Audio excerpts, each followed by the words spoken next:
Hello, everyone, and welcome to the CloudGuard Network Security Under the Hood session. And we're going to start in a couple of seconds, so please be patient.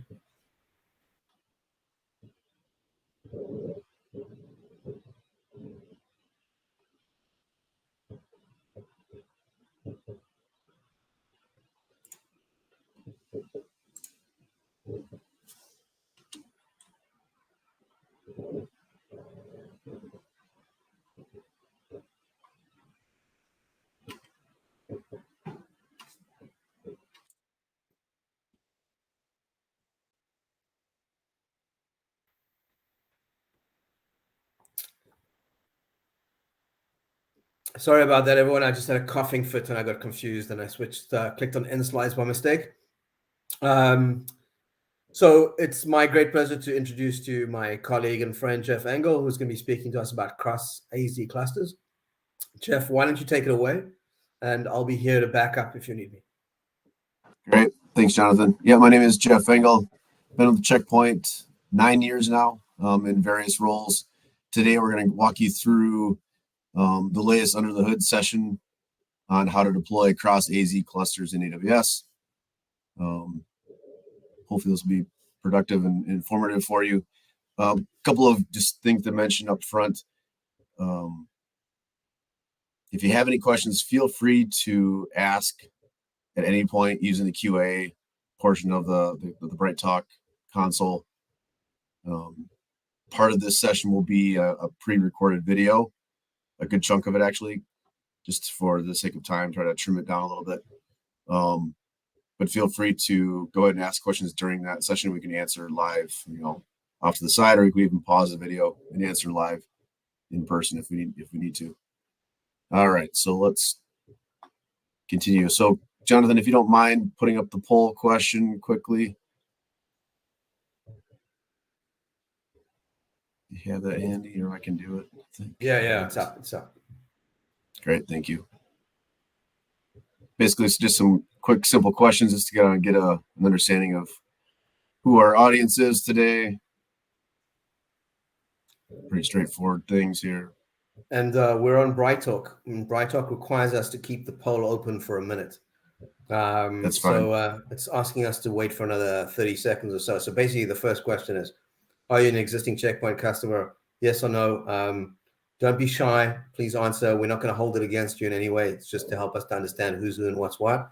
And we have to keep that open for another 15 seconds. But we will go directly into the next question about are you using network security and all of that stuff in a second.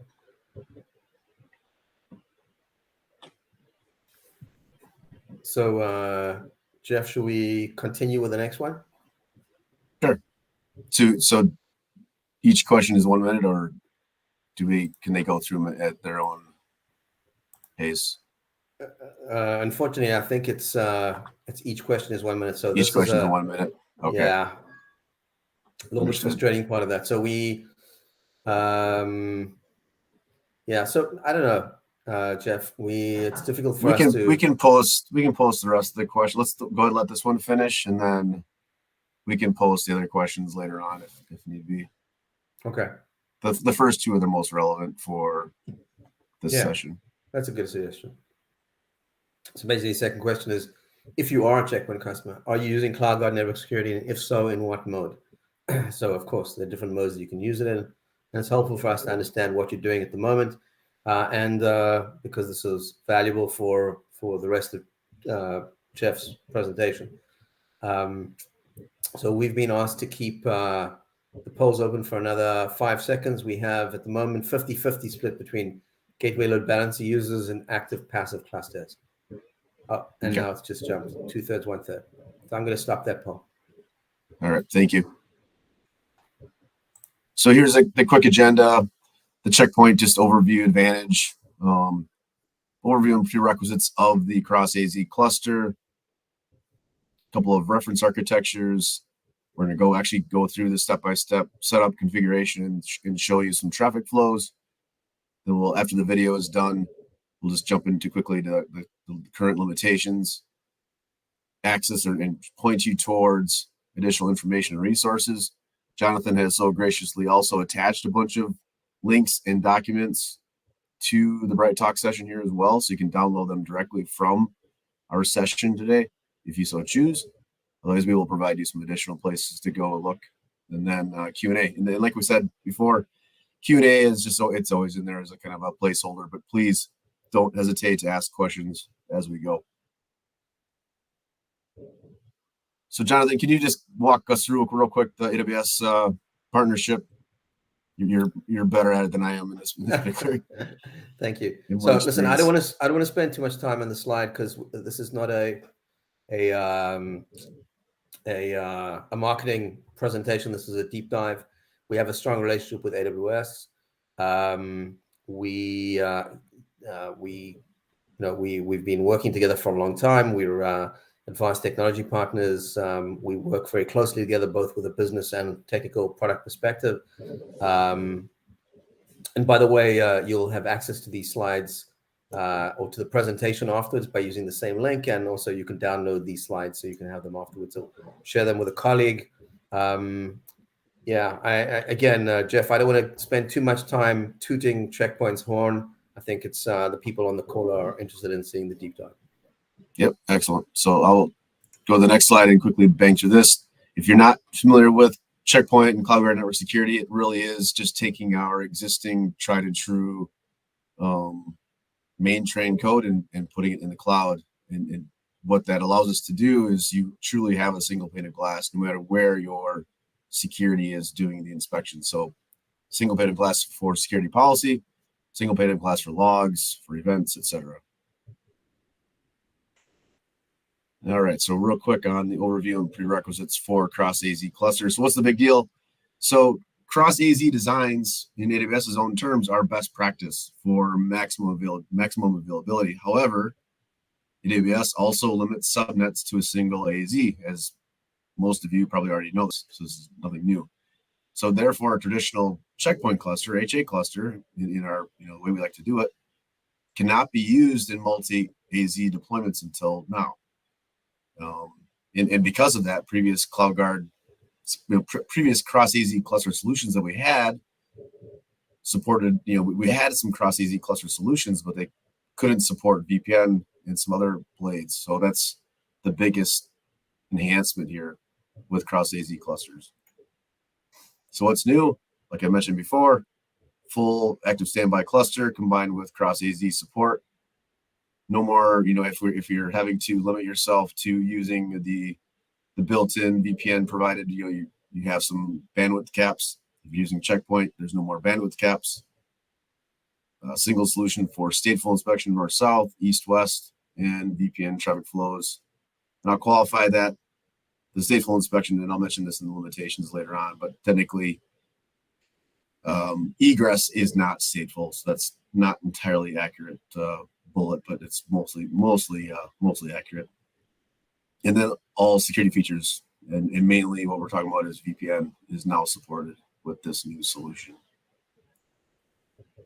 Prerequisites. So we do require RAD 120 management and security gateways. And then one just additional note, if you're using a transit gateway, which I'm guessing a chunk of you probably are, that you need to disable the default route table association, the default route table propagation, and if we're using cross-account spokes, to enable auto-accepting of shared attachments. A couple of reference architectures that we show in this particular, or we talk about a little bit, and it's in the admin guide, as you'll see. This first drawing is with the transit gateway. And the key points to show off in this particular diagram is the spoke attachments for a transit gateway. Their default route for their transit gateway subnet attachment subnets is the ETH0 interface of the active firewall. So it's a little bit, I don't know if it's confusing, but it's just something to be aware of. And then on the flip side, for the return traffic on the internet gateway, is going to have a specific route for the spoke VPCs that points it back to the transit gateway so the traffic can return. And if we jump to the next slide, which is reference architecture without transit gateway, it's a little bit different. Whereas you have a subnet in the same VPC as your clusters, its default route is going to be the interface, the inside interface, or the ETH1 interface of the active firewall. That's the main difference there.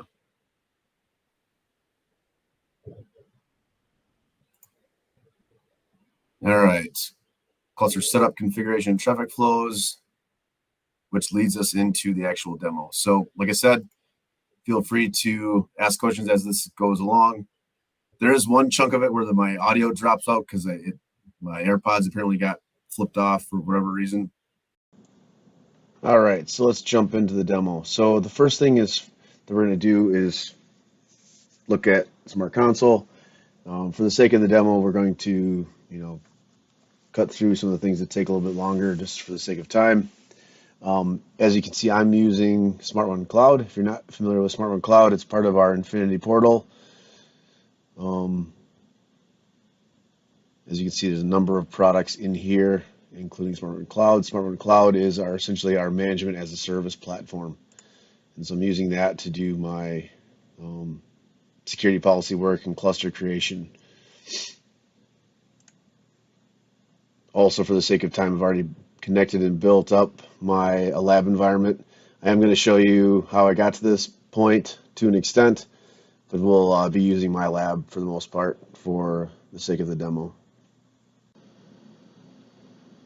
As we mentioned earlier, as you can see, the cross AZ integration does require R81.20 on both management and the gateways. So what we're going to do is flip over and I'm going to show you the SK where I pulled the CloudFormation template to build this lab out. So the SK is SK111013. This is referenced later on in the presentation as well. And we do have CloudFormation as well as Terraform template versions of this. So what I'm going to do is I'm going to grab the first one, which is create a new VPC and deploy a cross AZ zone cluster into that new VPC. And I can do a direct launch, which I can do actually since I have an environment up, but I'm going to go ahead and copy this template down first. Do it that way, do it manual.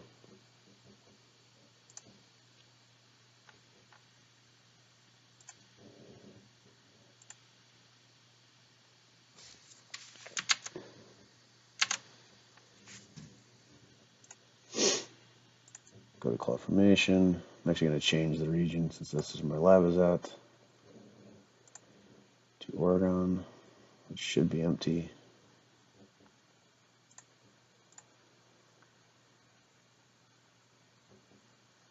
Cancel this. New resources. Upload file.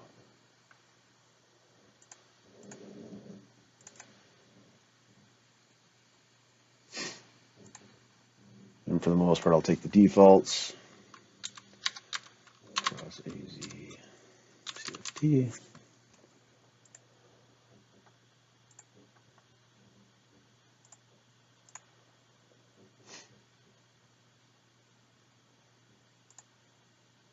You will need a key pair if you don't have one already in that region that you're deploying into.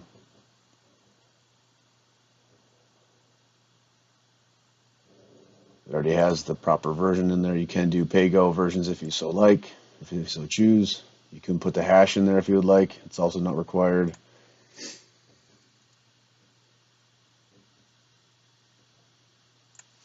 I will put in the SIC key.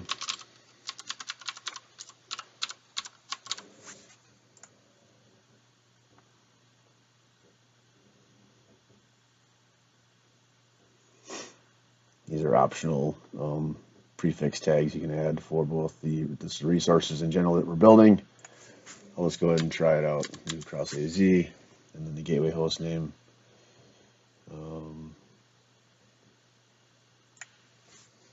Let's just leave it alone for now. Everything else is fine. Hit next.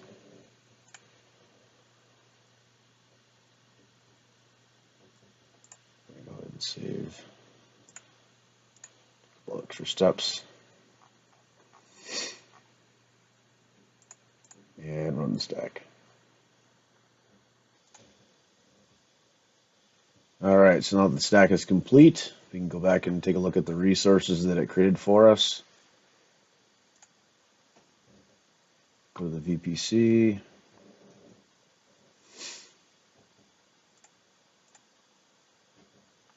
Create us a 10/0/16. It created us 4 subnets.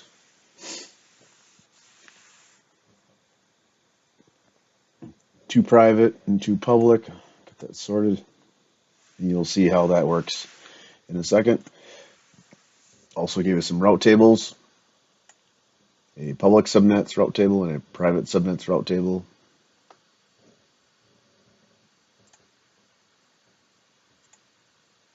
As well as an internet gateway with an attachment to the VPC. In addition to the internet gateway, it will have already also created us 2 firewall members.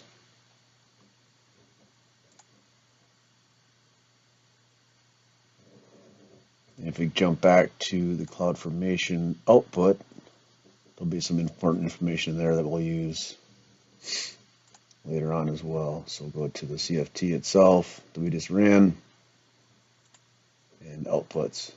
We'll be using some of this information to build the cluster object itself. So I've gone ahead and logged into member A, and because I didn't set an admin password, we'll want to do that. So set user admin password.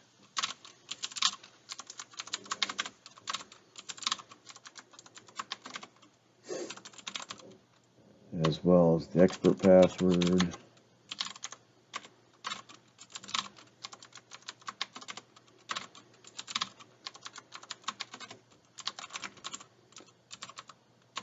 Set config. And what I wanted to show you is that do cpconfig, and you will see that cluster membership is already enabled, which you should rightfully expect if you weren't already expecting it.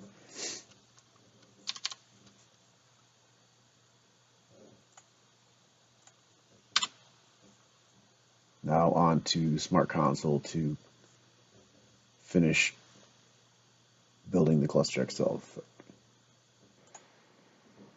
One thing I forgot to mention before we jump into the cluster creation within Smart Console is that the CloudFormation template does also create an IAM rule, just so that you are aware.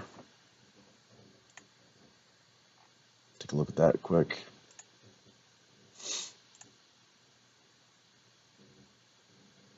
Kind of give you an idea of how the magic is done with the cluster failovers.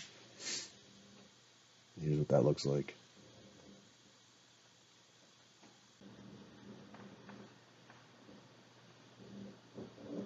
Okay, so we're going to go ahead and create the cluster object in the Smart Run Cloud. So this is going to be a little bit different than obviously what you would do if you had a standard on-premise security management server or in the cloud, whereas you would connect directly to the public IPs. So I'm going to refresh this, the stack output. So in a typical scenario, you're going to would be connecting your management server to this public IP address for both cluster member A and cluster member B. But in our case, the way Smart Run Cloud works is we are going to create the tunnel to the Smart Run Cloud service to get that onboarded into the Smart Run Cloud management server. As you can see here, it uses this private IP space as part of that secure tunnel back to the service. So if I jump back to the Infinity portal, SmartRun Cloud, I'm going to add a new gateway. It walks me through step by step how to do that. Give it a name. I'm just going to go ahead and call it RSAZ.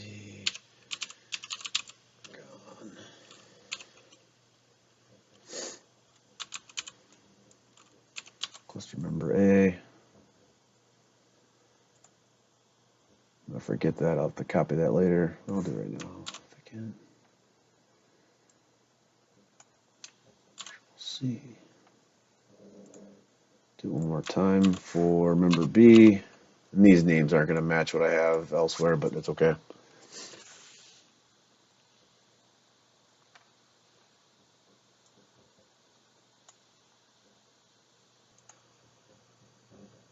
So once it's done creating the object, it's waiting for a connection for both member A and member B. We'll go ahead and click Connect Gateway. I'm going to grab these commands. We're running 8120. These commands probably won't change a whole lot. So let's go ahead and say copy. And I will grab, hopefully, the correct SSH session for us. That looks good. I'm going to exit out into Clish. Paste that command in, even though it kind of got garbled.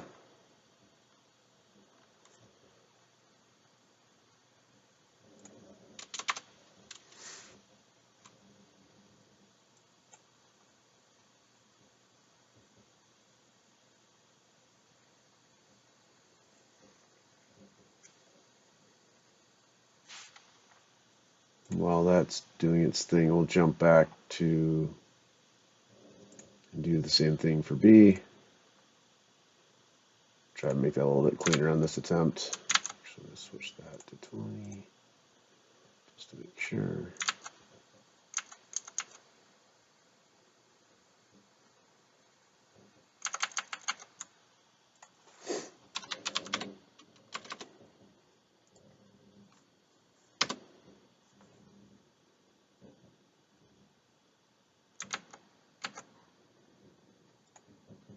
All right. This is a good sign. MAS is the old name. Management as a Service. SmartRun Cloud is the new name, but MAS is still used in some of the development pieces. So everything's happy there. I'm going to go back into expert mode so it doesn't time me out.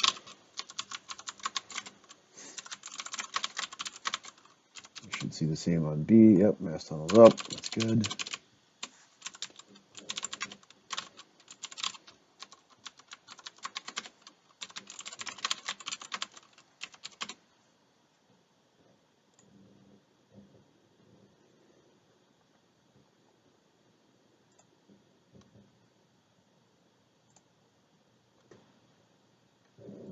Now it's pending SICK establishment.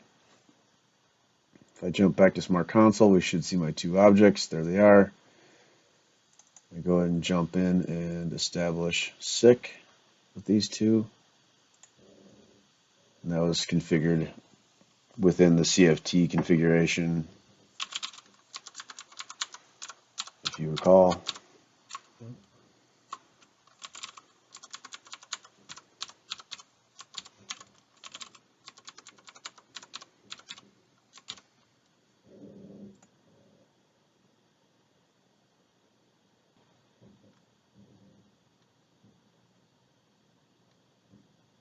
There we go, just established. That's great.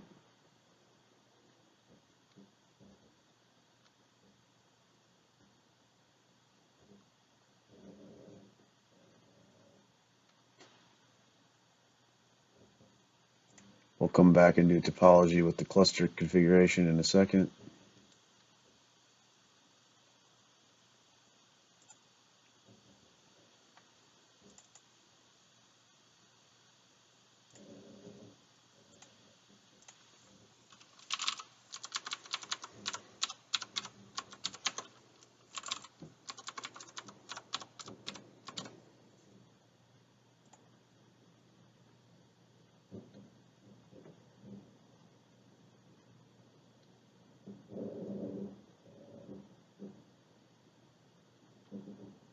great. 2 additional happy security gateways.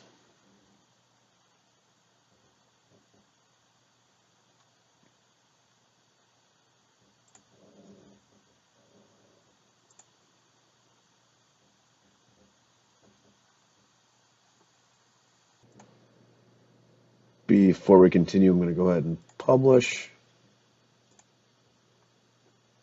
And while that's publishing, I want to make sure I remind you to look at the admin guide. I am following the admin guide to the T, except for the Smart One Cloud piece. The Smart One Cloud piece is not referenced in the admin guide, but it's pretty straightforward. Basically, you need to just have your security gateways in the management server in order to grab them while we're creating the cluster object, which we'll see here in a second. The easiest way to find the admin guide is to go to support. Actually, just go ahead and do it for you, support.checkpoint.com. If you haven't been out here, it has been updated. And we're going to do cross AZ cluster. And under documentation, check the box. And it should be one of the very first ones right here. CloudGuard for AWS Cross Availability Zone Cluster, R81.20 Administration Guide. Click on the link and it takes you right in here. And so where I'm at this point, what we're talking about is deploying CloudGuard. And some of these things we've already done. It talks about AWS accounts and subscribing to the actual listing within the marketplace. If you aren't familiar with that, that's something you will come across when you deploy any third-party listing inside of AWS. We've already deployed the CFT as it discusses here and the defaults. You've seen that in the earlier parts of the demo. We already have a management server, which is our Smart One Cloud. This is where it gets a little bit, it's a little bit different. We need to worry about now we're actually at the point where we're actually creating the cluster object. So this is where it's going to be mostly the same, except for in reference to the IPs that it talks about and which IPs to use. So even though this is a recording, for the most part, one of us should be live on the session here. So please ask questions during the session, and we can pause the video during this. So feel free to jump in and ask questions, and we can pause it and talk about it in person and bring up the real thing for the most part. Please don't hesitate. All right, so let's jump to Smart Console. Going to create a new cluster object. We're going to use classic mode. And this can be, I'm just going to try to match the naming convention I have from before. Except for Oregon.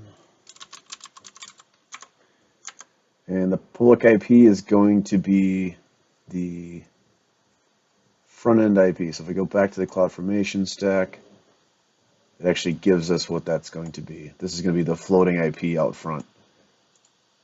So we'll go ahead and copy that. Paste. I'm not doing VPN, so I'm going to uncheck VPN for now on this cluster object. I will turn on just about everything else though. I'm going to do autonomous threat prevention.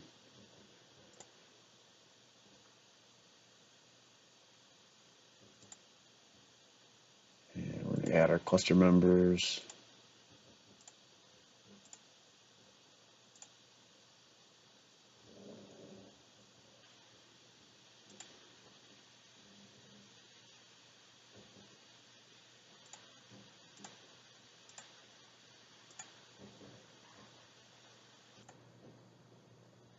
One additional step that's not typical for a cluster setup for Check Point. It's new with 8120, and this is the use geo mode in the cloud. This is specific to this integration or this development with cross AZ support. So we'll check that box. We're actually going to close and reopen the cluster object.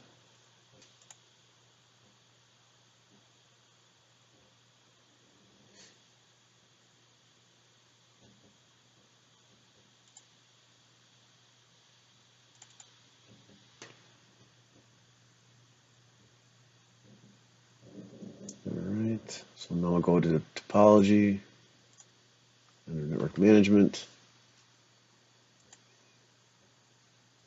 I'm going to do a get interfaces without topology.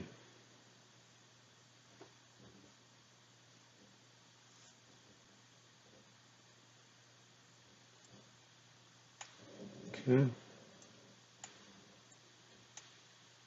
We're going to double click on ETH0.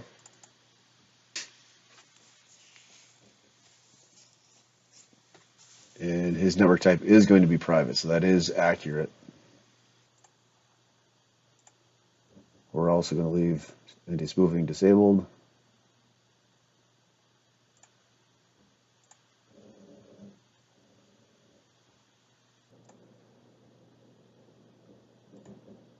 And then for ETH1, we're going to make it the sync, or make it async interface. And make sure anti-spoofing is disabled. And hit OK.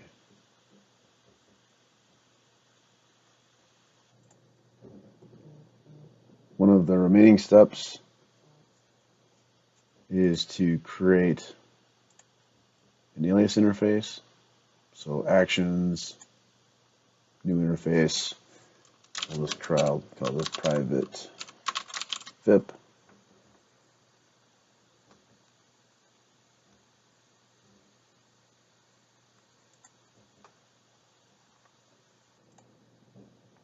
For each member's IP address, we're going to grab it from the EC2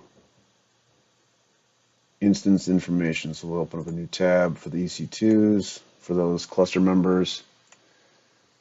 We're grabbing I'll grab member 8 first. We're grabbing the secondary, this is a key to remember, the secondary private IP v4 address. And it's under, if you select the instance, let me drag this up, networking, and then over here, secondary private IPv4, this guy.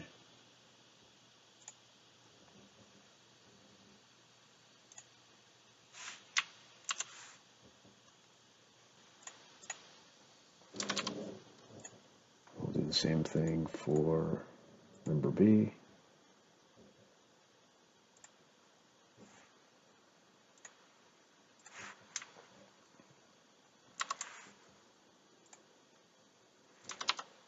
And you can see, here's a quick example of the two IPs being in different subnets and also in different availability zones.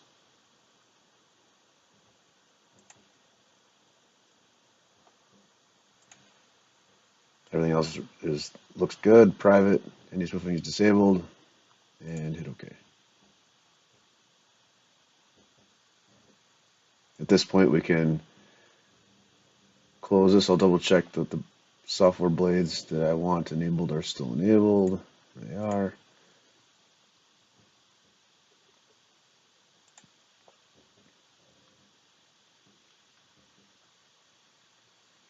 And now we're free to push policy and finish this cluster installation.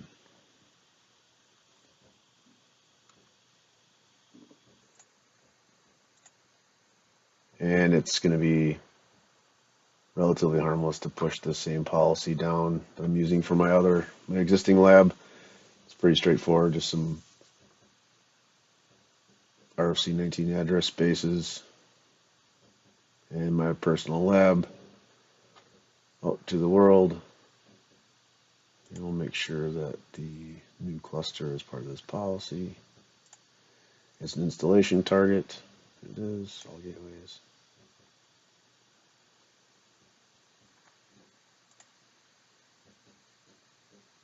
It's the policy. I'm only going to actually install it on that cluster.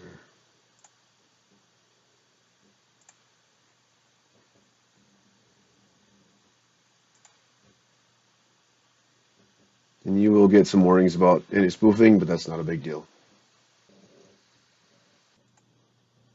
All right, policy was successful. Our policy installation was successful. We should now be able to jump over to our cluster member SSH sessions and run the standard command to check for cluster health. And there it is.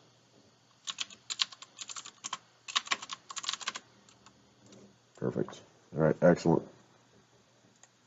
I can, just for the sake of, while we're here, I can go ahead and force failover just to show you that that works.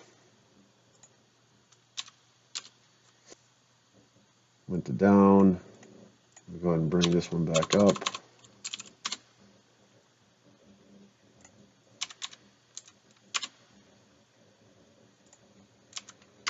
And we'll do some testing here in a second with some traffic flows and show you what's actually happening. And maybe some of you have already figured out what we're doing or how we're making this happen.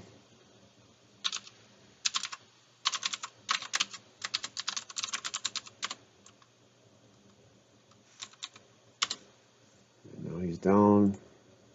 Member V1 active. Just like a standard checkpoint cluster. So now that you've seen us add or seen me add a new cluster object, we're going to switch gears and really focus in on the Ohio cluster that I have already configured, which has some EC2 instances living behind it in a couple different configurations, using a transit gateway with spoke subnets, etc. Show you some east-west, show you some egress and ingress. Those are pretty straightforward. So that's where we'll go in a second here. All right, so let's take a look at some traffic flows using my existing lab environment. So taking a look at the admin guide, I switched over to deploying Check Point CloudGuard cross AZ cluster in AWS Transit Gateway. And so I have deployed a Transit Gateway and done the configurations. It gets a little bit interesting with the routing configurations, but if you just kind of follow the admin guide to the T, you'll be in good shape.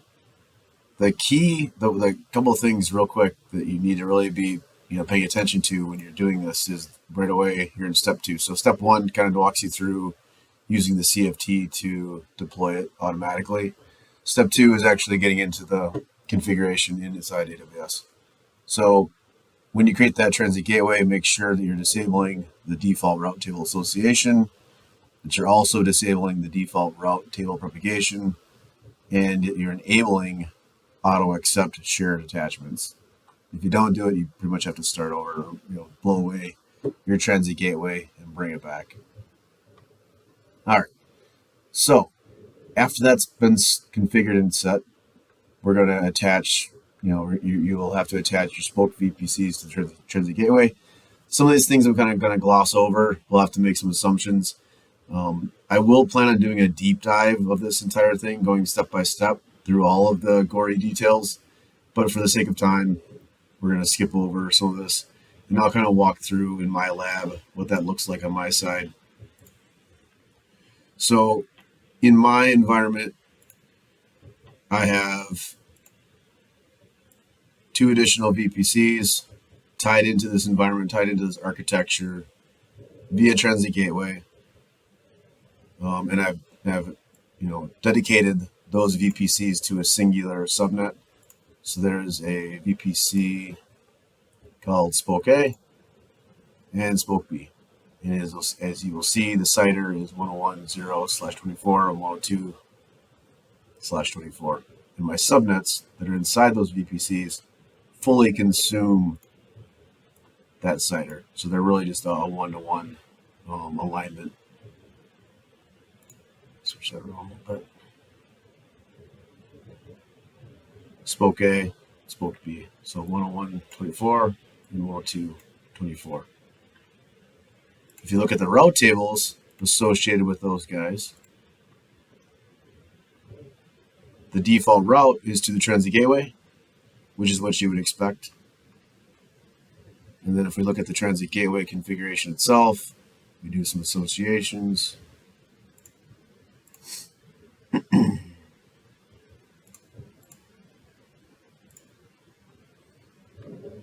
We go to the attachment, which gets us into the security VPC. Once we get into the security VPC, then we're going to be sending that traffic actually to ETH0. So if I jump back to the admin guide for a second and look at the architecture section and look at the diagram across the AZ cluster with transit gateway, this is essentially what I have configured. So from left, right, the traffic is flowing. So these are where my EC2 instances are.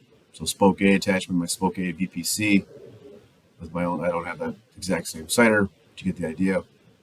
Spoke B, independent from Spoke A, obviously, going through the transit gateway to the attachment subnets. And then what's key here that you really need to be aware of is our default route. And this kind of doesn't make a lot of sense until you think about how this is working. We are sending the default route to the ETH0 interface and not the backend ETH1 interface. So you kind of got to ignore the concept of front end, back end almost with this configuration. We're just trying to get the traffic into the firewalls so they can do the job at hand, which is processing the traffic and relying on Amazon to control the networking pieces and the spoofing and whatnot. And so because we're using the ETH0 interface, if we go out and take a look at the public subnets route table, you're going to see explicit routes for my spokes that point it back to the transit gateway.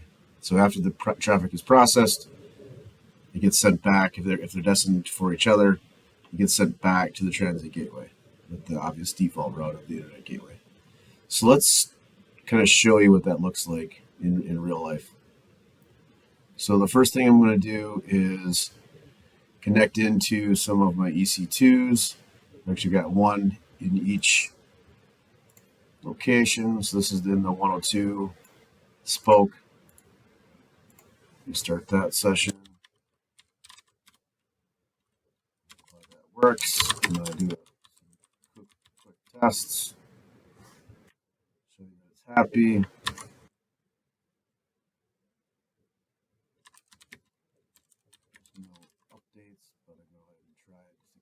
Traffic. And then now that I've generated some traffic, we should be able to see that in Smart Console because all this traffic is being routed through the firewall. So I kind of got ahead of myself a little bit there. The point at which it's actually being sent through the cluster is, so if we go back to the admin guide, it kind of walks us through this step by step. So after we've created the spokes and attached the spokes, VPCs to the transit gateway, the default route, etc., we're going to attach the security VPC, which we've already done, which added the public route table, add a default route, and I showed you that as well, where we're sending all that traffic destined for those spokes back to the transit gateway. Then on the transit gateway route tables, as it says, we're going to configure a VPC route table.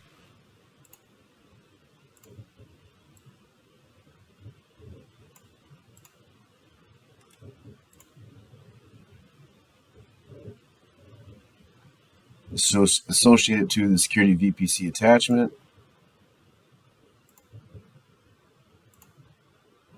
which I've already done. Propagate the route table to the spokes, and this creates a route for each CloudGuard transit gateway member to all spoke VPCs. Then we're going to configure a spoke VPC route table. and associate the spoke attachments to that route table.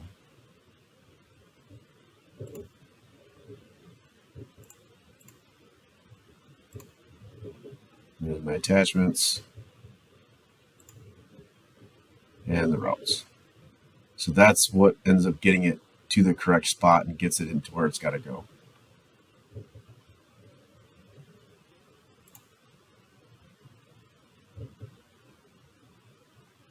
Creates a default route from each spoke to the security VPC attachment that is directed to the active cross AZ cluster member.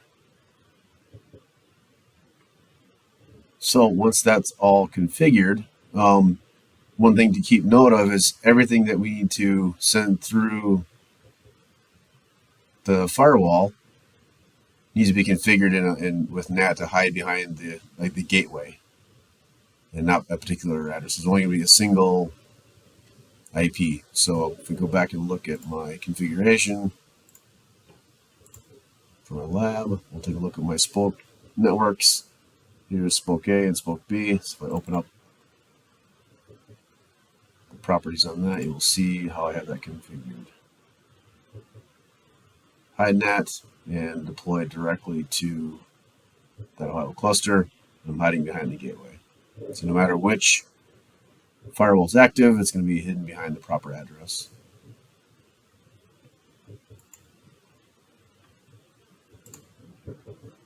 So as I showed you before, we did generate some traffic, so we'll take a look at that real quick. I did some egress traffic. I'm going to go ahead and filter out the firewalls. The firewalls are a little bit noisy themselves. Filter number A.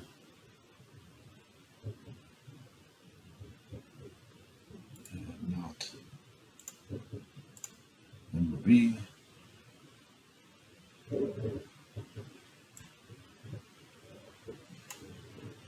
And here is that machine that we had configured earlier that was sending out some traffic for us. Generate some more traffic just for fun. I'll go ahead and get logged into this other box that I have as well.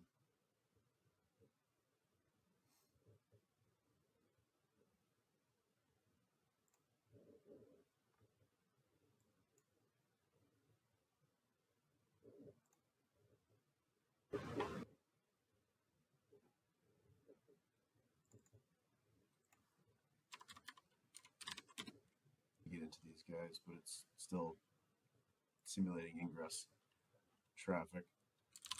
Do some east-west traffic generation. See if that works. Go back to the direction as well.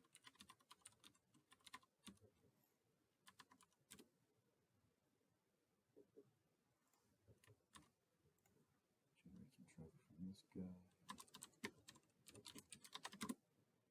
And you get the picture.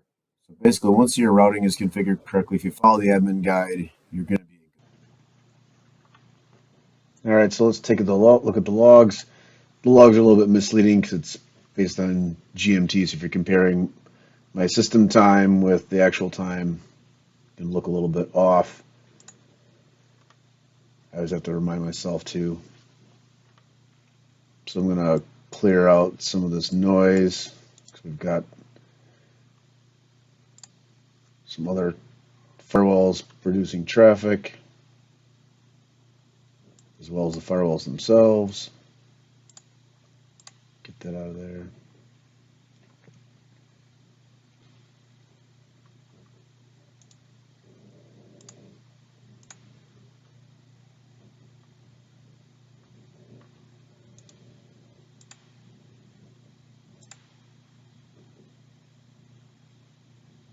And there we go. So there is our east-west traffic.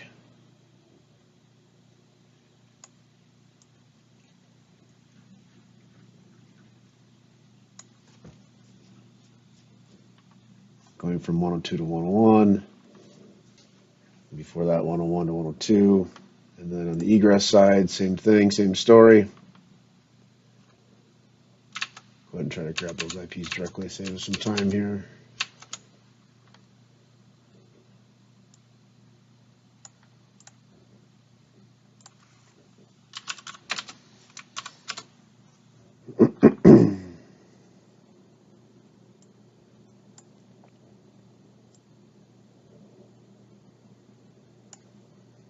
There's our guy trying to get out the door on NTP. It'll filter out the NTP traffic so you can see the other stuff that's going on. My echo requests externally, as well as other places. Do a continuous curl. That's a bad example. Let's do ESPN. Better site for that. There we go.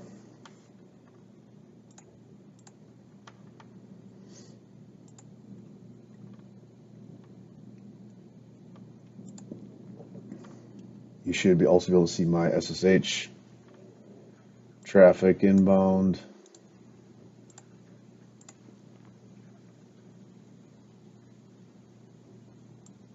There we go. As you can see, here's my custom ports to get into those boxes.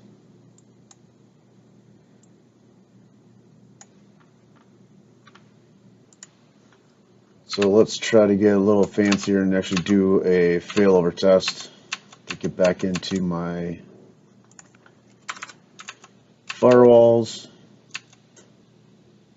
And I think what's going to be tricky is it's going to probably kick me out of my SSH sessions. But if I do that watch, continuous watch on the curl, I should see the traffic switch over to the other firewall. So we'll give it a shot, see what happens. We'll do, on this one, we'll ping the other box just continuously. And then on the other system, we'll actually do that continuous curl. I'm actually going to switch this to a busier site. Let's try yahoo.com. Might change them more often. All right, so let's go ahead and try a failover and see if our SSH sessions drop out.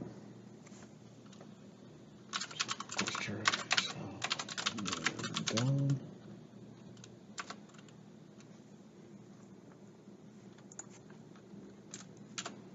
This guy went to active. Yeah, he dropped my SSH session. Same thing there, but I'm hopeful that we're going to be able to see traffic from this guy continue on 101.2.26.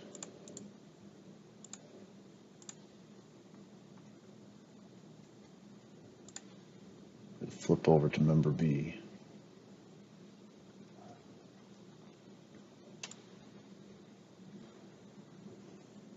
And so if we take a look, while that's happening, I can show you what's going on there. And I probably should have gone back for a second. So the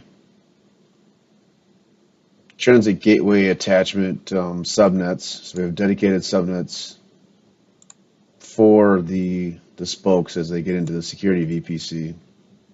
So if I jump to the diagram again, the transit gateway attachment subnets, they're dedicated subnets for each spoke. Those are tied to a route table. And the default route table they're tied to. Let me back up a step. Not this one, the TGW spoke A.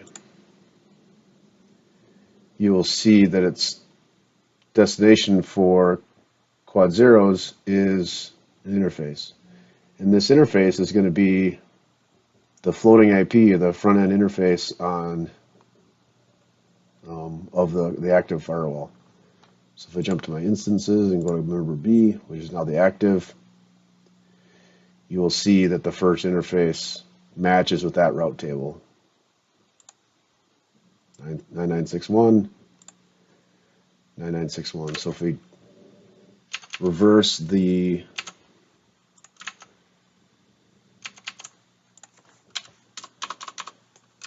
cluster,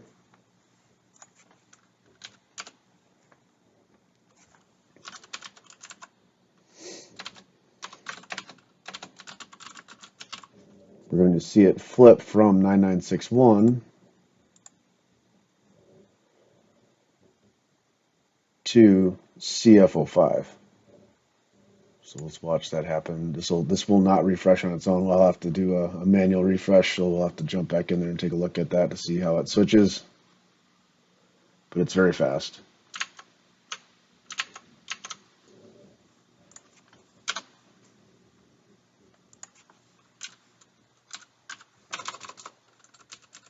Back up right away.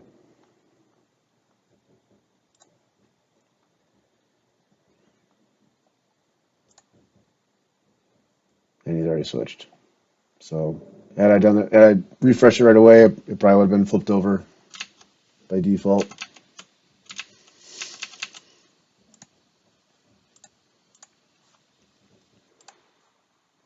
So my little trick did not appear to work for the continuous pings, and I just killed the session altogether. So I have to restart these sessions.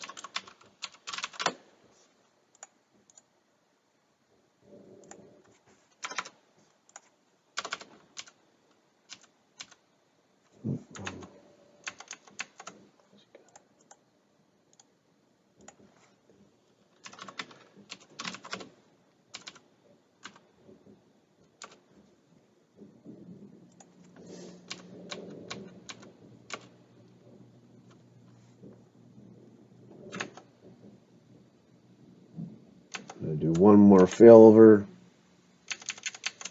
before we call it good, because now we're back on the we're back to where we were, so I can get to show you traffic flowing through member B. I realized that after I brought it back up.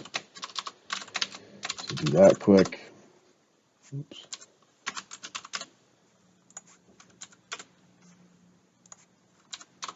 Now member B is active, still active.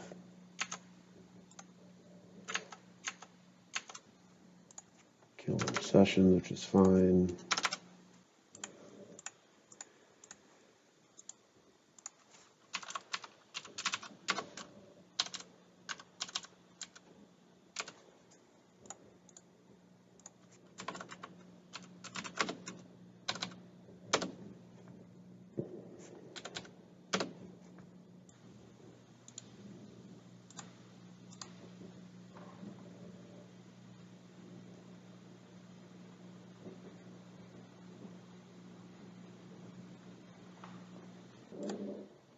So you see the traffic getting out on member B. It's flowing out just like we expect. If we go over to the east-west traffic rule,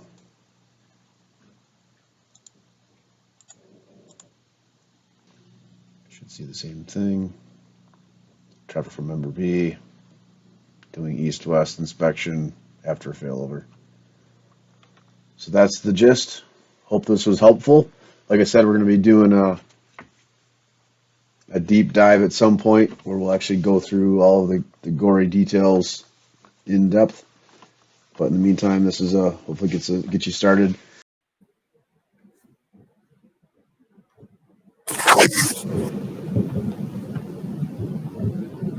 All right, so we'll jump back to the slides.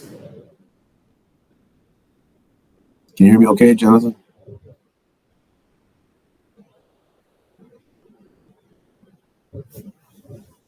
Yeah, I hear you fine. I was just coming off mute. All right, great. All right, so that was the demo. Jump real quickly, and we'll kind of blast through these last few slides and get everybody on their way for the rest of their day. So current limitations with the Cross AZ solution. IPsec EPS pass-through is not supported today. The Cross AZ cluster will drop VPN connections that are not terminated at the cluster.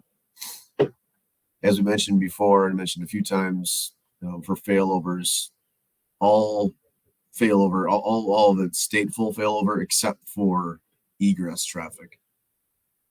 And then something that's come up more recently is being able to support more than one elastic IP on the outside. That is not yet supported, but it is on the roadmap because we see that as a definite need. So stay tuned for that. Additional information and resources. As mentioned earlier, if you look in the Bright Talk session portion of the attachment section, we have a bunch of documents listed there for download, including this deck you can download as a PDF. And we mentioned the admin guide during the video. That's a good resource. It has just about everything I went through. And like I mentioned a few times, if you follow it to the T, you're going to be in pretty good shape. The only thing that's missing would be the Smart One Cloud piece, which I plan to help assist and get that thing updated. The other one that's nice to have is the CloudFormation and Terraform template SK. That includes all of our templates across all of our solutions, not just for the Cross AZ CloudFormation and Terraform, and that's SK 111013. And then just another shout out for Checkmates, in case you haven't been to Checkmates before, not familiar with it. It's a great resource to interact with not only R&D, but also other customers or partners or other Checkpoint representatives in an open forum to talk and discuss about issues or design considerations, etc. And you can access that via checkmates.checkpoint.com. Highly recommended. And Q&A, I think we didn't see any questions come through. If anybody has any questions, we'll be happy to stay on for a little bit to answer any questions live. If not, that's not a big deal either. Hopefully this was informative and can help you get a better understanding of what you need to do if you're interested.